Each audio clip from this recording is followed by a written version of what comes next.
tapat, matatag at maaasahan balitang tama at totoo lamang dito sa Pilipinas Network. Magandang araw sa ating mga kababayan sa Pilipinas at sa buong mundo.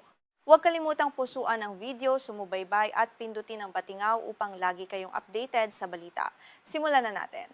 Isang mahalaga at pansamantalang kasunduan ang naabot ng mga negosyador mula sa Estados Unidos at Iran upang palawigin ng karagdagang 60 araw ang umiiral na ceasefire sa kanilang tatlong buwang digmaan. Kasabay nito, napagkasunduan din ang muling pagbubukas sa mga negosasyon hinggil sa kontrobersyal na programang nuklear ng Tehran ayon sa isang opisyal ng Amerika na direktang nakakaalam sa sensitibong takbo ng usapan at mapayapang resolusyon. Bagaman may paunang kasunduan na, hindi pa ito formal na kinukumpirma ng pamahalaan ng Iran.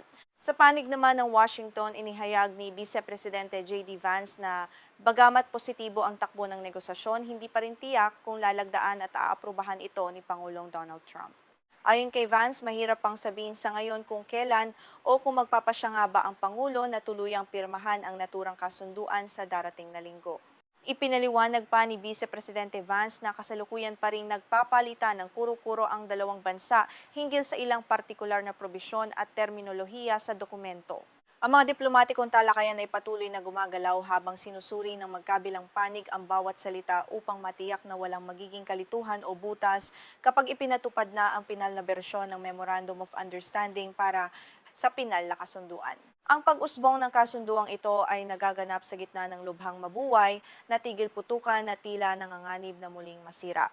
Sa katunayan, bago pa man ihayag ang kasunduan, hinarangan ng Kuwait ang mga misal na pinasabog mula sa teritoryo ng Iran, ayon sa ulat ng US Central Command na nagpapakita lamang kung gaano kadelikado at kahirap panatilihin ang kapayapaan sa naturang rehiyon sa kasalukuyang panahon sa gitnang silangan.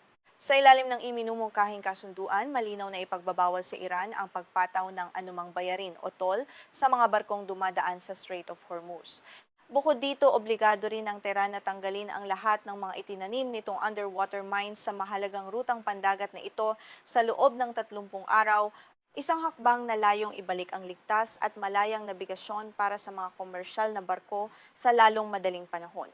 Matatanda ang epektibong isinara ng Iran ang Strait of Hormuz noong panahon ng digmaan na siyang pangunahing daanan ng halos ikalimang bahagi ng kabuuang langis at natural gas na kinakalakal sa buong mundo. Ang pagsasara ng estratehikong anyong tubig na ito ay nagdulot ng malaking krisis at nagbunsod sa biglaang pagtaas ng presyo ng langis sa pandaigdigang merkado na nagpahirap sa ekonomiya ng maraming bansa na umaasa sa supply na ito. Dahil sa magandang takbo ng negosasyon, nagpahayag ng optimismo si U.S. Treasury Secretary Scott Bessent sa isang press briefing. Ayon sa kanya, inaasahang mabilis na bababa ang presyo ng petrolyo sa buong mundo kapag formal nang naisapinal at naipatupad ang kasunduan. Ang balitang ito ay nagbigay ng pansamantalang ginhawa sa mga merkado na labis na naapektuhan ng geopolitical tension sa gitnang silangan na nagdulot ng kawalan ng katiyakan. Bagaman sinabi ng Iran na pinapayagan nitong makadaan ang ilang komersyal na barko, nasa 24 na sasakyang pandagat lamang ang nakakadaan kada araw kumpara sa mahigit 100 bago ang digmaan. Dagdag pa rito, nagpataw din ng Iran ng toll fee at nagtatag ng isang ahensya para rito na naging dahilan upang magpatupad ang Estados Unidos ng mga bagong parusa laban sa kanila nitong nakalipas na linggo na nagpapahirap sa nabigasyon. Bilang kapalit sa pagtupad ng Iran sa mga kondisyon, pumayag ang Estados Unidos na dahan-dahang alisin ang ipinatupad nitong naval blockade sa mga daungan ng Iran. Kasabay nito, luluwagan din ng Washington ang ilan sa mga pang-ekonomiyang parusa na magpapahintulot sa Tehran na muling magbenta ng mas maraming langis sa pandaigdigang merkado upang kahit papaano ay makabawi ang kanilang naghihingalong ekonomiya sa lalong madaling panahon.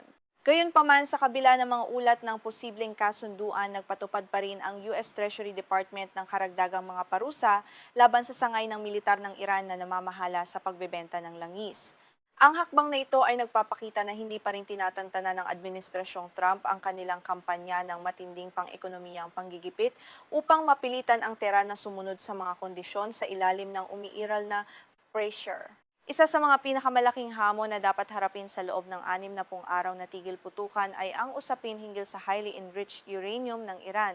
Sa kasalukuyan, nagtataglay ang bansa ng higit sa 440 kilo ng uranium na may 60% kadalisayan. Ayon sa mga eksperto, napakalapit na nito sa 70% na kinakailangan upang makagawa ng isang mapaminsalang bombang nuklear.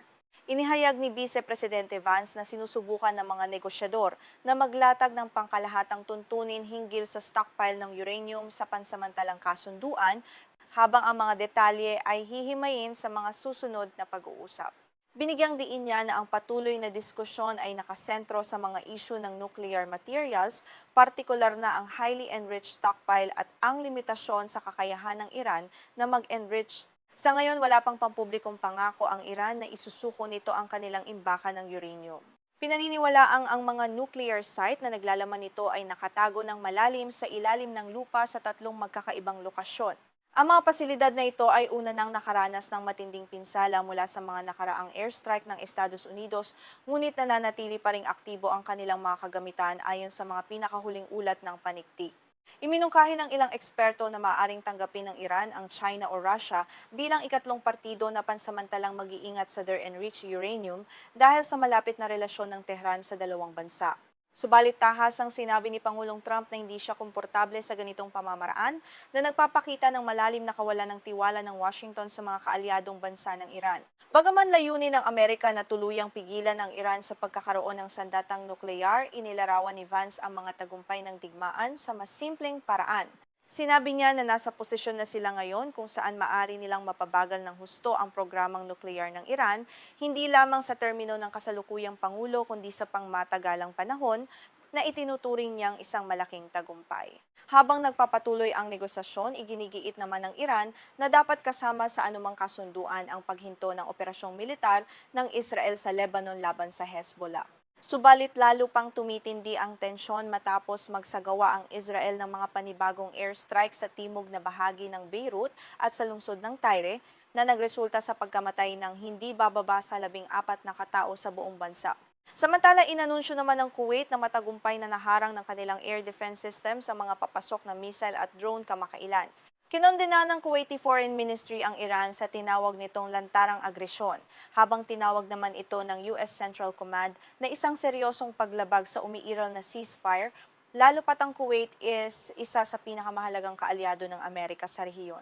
Ang palitan ng seryosong atake ay naganap matapos i-anunsyo ng mga opisyal ng Amerika na naglunsad ang kanilang puwersa ng mga counterstrike sa Iran.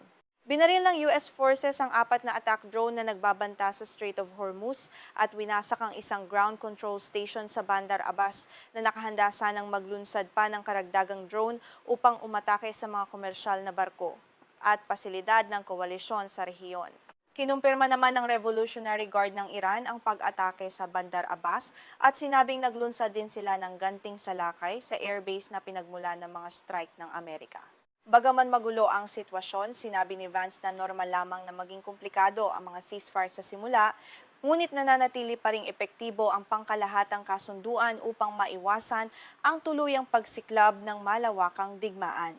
Sa kabila ng mga palitan ng putok at akusasyon ng paglabag sa magkabilang panig, hindi pa rin bumabalik sa ganap na gerang Washington at Tehran at patuloy silang kumapit sa lamesa ng negosasyon.